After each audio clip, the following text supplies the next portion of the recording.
Hello everyone, स्वागत है सभी का हमारे चैनल स्टोरी बुखार पर एक नई कहानी के साथ। दोस्तों, आज हम मकर संक्रांति की कहानी जानेंगे कि आखिर क्यों हम हर साल इस पर्व को मनाते हैं। कहानी शुरू करने से पहले चैनल पे नए हैं तो सब्सक्राइब करें, साथ ही नोटिफिकेशन बेल भी दबा ले ताकि ऐसी और भी कहानियां हम आपको सुना सके।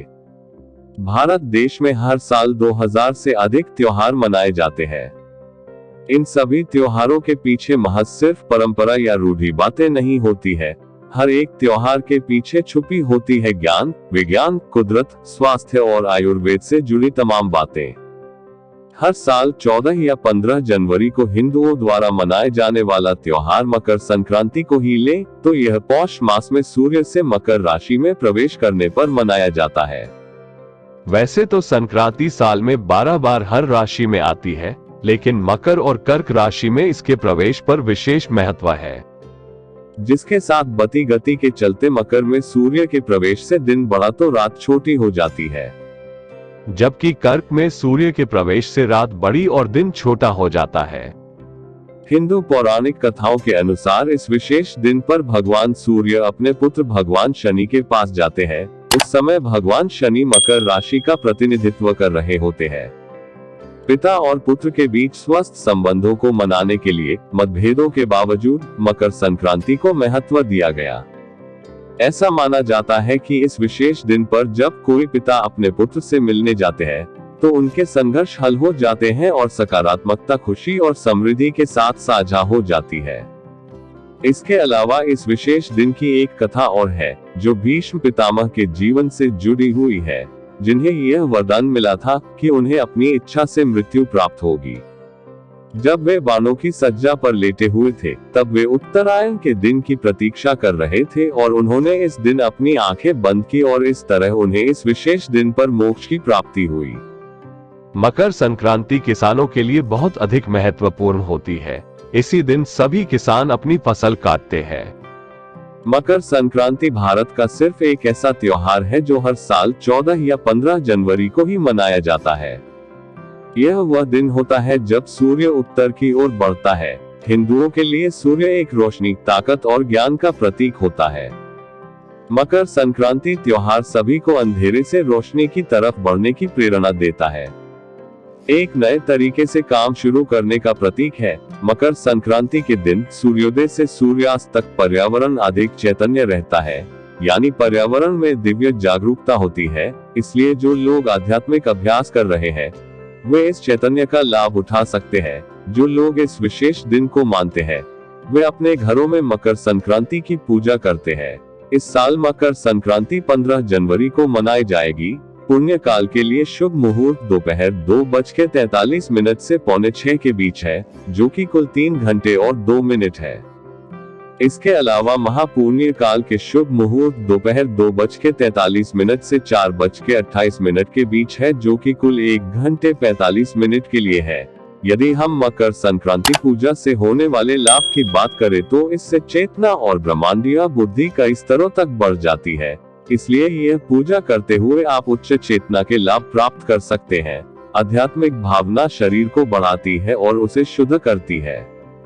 इस अवधि के दौरान किए गए कामों में सफल परिणाम प्राप्त होते हैं। समाज में धर्म और आध्यात्मिकता को फैलाने का ये धार्मिक समय होता है। मकर संक्रांति के शुभ मुहूर्त में स्नान, दान व पुण्य का विशेष महत्व है। इस दिन लोग गुड़ व तिल लगाकर किसी पावन नदी में स्नान करते हैं। इसके बाद भगवान सूर्य को जल अर्पित करने के बाद उनकी पूजा की जाती है और उनसे अपने अच्छे भविष्य के लिए प्रार्थना की जाती है। इसके पश्चात गुड़, तिल, कंबल, फल आदि का दान किया जाता है। इस दिन कई जगह पर पतंग भी उड़ाई जाती है। साथ ही इस दिन तीली से बने व्यंजन का सेवन किया जाता है। इस दिन लोग खिचड़ी बनाकर भी भगवान सूर्यदेव को भोग लगाते हैं और खिचड़ी का दान तो विशेष रूप से किया जाता है, जिस कारण यह पर्व को खिचड़ी के नाम से भी जाना जाता है। इसके अलावा इस दिन को अलग अलग शहरों में अपने अलग अलग तरीकों से मनाया जाता है। इस दिन किसानों के द्वारा फसल भी काटी जाती है। भारत वर्ष में मकर संक्रांति हर प्रांत में बहुत हर्षोल्लास से मनाया जाता है। लेकिन इसे सभी अलग अलग जगह पर अलग नाम और परंपरा से मनाया जाता है। उत्तर प्रदेश और पश्चिमी बिहार में इसे खिचड़ी का पर्व कहते हैं। बात करें बंगाल की तो यहाँ हर साल एक बहुत बड़े मेले का आयोजन गंगा सागर में किया जाता है। इस मेले में देश भर से बड़ी संख्या में तीर्थयात्री भाग लेते हैं। वहीं तमिलनाडु में इसे पोंगल त्योहार के नाम से मनाते हैं, जो कि किसानों के फसल काटने वाले दिन की शुरुआत के लिए मनाया जाता है। कर्नाटक और आंध्र प्रदेश में मकर संक्रांति नाम से मनाते हैं, जिसे यहाँ 3 दिन का त्योहार पोंगल के रूप में मनाते हैं। उत्तरायण नाम से इसे गुजरात और राजस्थान में मनाया जाता है। इस दिन गुजरात में पतंग उड़ाने की प्रतियोगिता रखी जाती है। बुंदेलखंड में विशेषकर मध्य प्रदेश में मकर संक्रांति के त्योहार को सक्रात नाम से जाना जाता है। ये त्योहार मध्य प्रदेश के साथ ही बिहार, छत्तीसगढ़, झारखंड और सिक्किम में भी मिठाइयों के साथ बहुत धूमधाम से मनाया जाता है। संक्रांति के दिनों में महाराष्ट्र में तिल और गुड़ से बने व्यंजन का आदान प्रदान किया जाता है। लोग तिल के लड्डू देते हुए एक दूसरे से तिल गुल घिया गोड गोड बोलते हैं। यह महाराष्ट्र में महिलाओं के लिए विशेष दिन होता है, जब विवाहित महिलाएं हल्दी कुमकुम नाम से मेहमानों को आमंत्रित करती है और उन्हें भेंट में कुछ बर्तन देती है। केरल में इस दिन लोग बड़े त्योहार के रूप में 40 दिनों का अनुष्ठान करते हैं, जो कि सबरीमाला में समाप्त होता है। हमारे देश में कई आदिवासी संक्रांति के दिन अपने नए साल की शुरुआत करते हैं। सभी एक साथ नृत्य और भोजन करते हैं। उड़ीसा के भूया आदिवासियों में उनके माघ यात्रा शामिल है, जिसमें घरों में बनी वस्तुओं को बिक्री के लिए रखा जाता है। मगही नाम से हरियाणा और हिमाचल प्रदेश में यह मनाया जाता है। पंजाब में लोहड़ी नाम से इसे मनाया जाता है। माघ बिहू असम के गांव में मनाया जाता है। कश्मीर में शिशुर संक्रांत नाम से जानते हैं। भारत के अलावा मकर संक्रांति दूसरे देशों में भी प्रचलित है, लेकिन वहां इसे किसी और नाम से जानते हैं। भले ही विश्व में मकर संक्रांति अलग अलग नाम से मनाते हैं, लेकिन इसके पीछे छुपी भावना सबकी एक है, वो है शांति और अमन की। सभी इसे अंधेरे से रोशनी के पर्व के रूप में मनाते हैं। मकर संक्रांति हिंदुओं का विशेष पर्व है। इस दिन स्नान और दान का खास महत्व माना गया है। मान्यता है कि इस दिन ही भगवान शिव शंकर ने अपनी जटा से मां गंगा को धरती पर उतारा था। मकर संक्रांति की पौराणिक कथाओं के अनुसार एक बार राजा सागर ने अश्वमेध यज्ञ का अनुष्ठान किया और उस अनुष्ठान में अपने घोड़े को विश्व विजय के लिए खुला छोड़ दिया। तब इंद्रदेव ने उस अश्व को छलकर कुपिल मुनि के आश्रम में बांध दिया। यह बात जब राजा सागर ने जानी तो वह कपिल मुनि के आश्रम 60,000 पुत्र युद्ध को लेकर वहां पहुंच गए। यह सब देखकर मुनि को क्रोध आ गया और उन्हें श्राप देकर सभी को भस्म कर दिया। तब राजा सागर के पोते राजकुमार अंशुमान ने मुनि के आश्रम में जाकर उनसे विनती मांगी और अपने परिजनों के उद्धार के लिए समाधान पूछा। तब मुनि ने कहा, यदि तुम अपने परिजनों का उद्धार करना चाहते हो तो तुम्हें गंगा माता को धरती पर लाना होगा।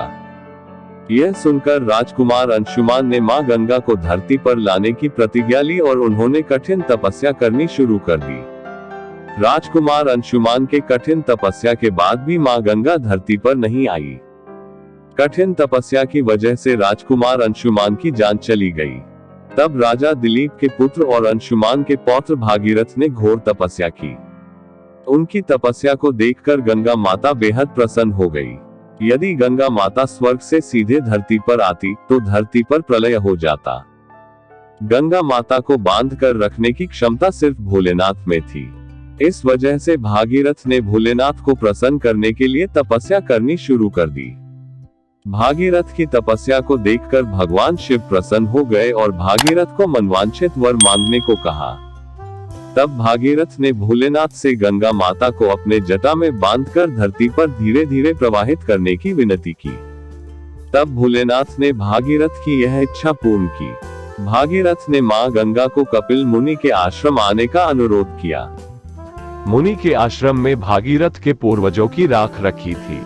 पौराणिक कथा के अनुसार गंगा माता के पावन जल से भागीरथ के पूर्वजों का उद्धार हो गया। भागीरथ के पूर्वजों का उद्धार करने के बाद गंगा माता सागर में जाकर मिल गई। शास्त्र के अनुसार मकर संक्रांति के दिन ही गंगा माता कपिल मुनि के आश्रम पहुंची थी। इसलिए हिंदू शास्त्र में इस दिन गंगा स्नान करने का विशेष महत्व है।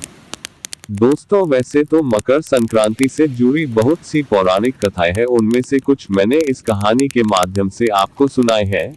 उम्मीद है आपको कहानी पसंद आई होगी, तो वीडियो को लाइक करें, हमारे चैनल स्टोरी बुखार को सब्सक्राइब करके हमें सपोर्ट करें ताकि ऐसी और भी कहानियां हम आपको सुना सके। धन्यवाद।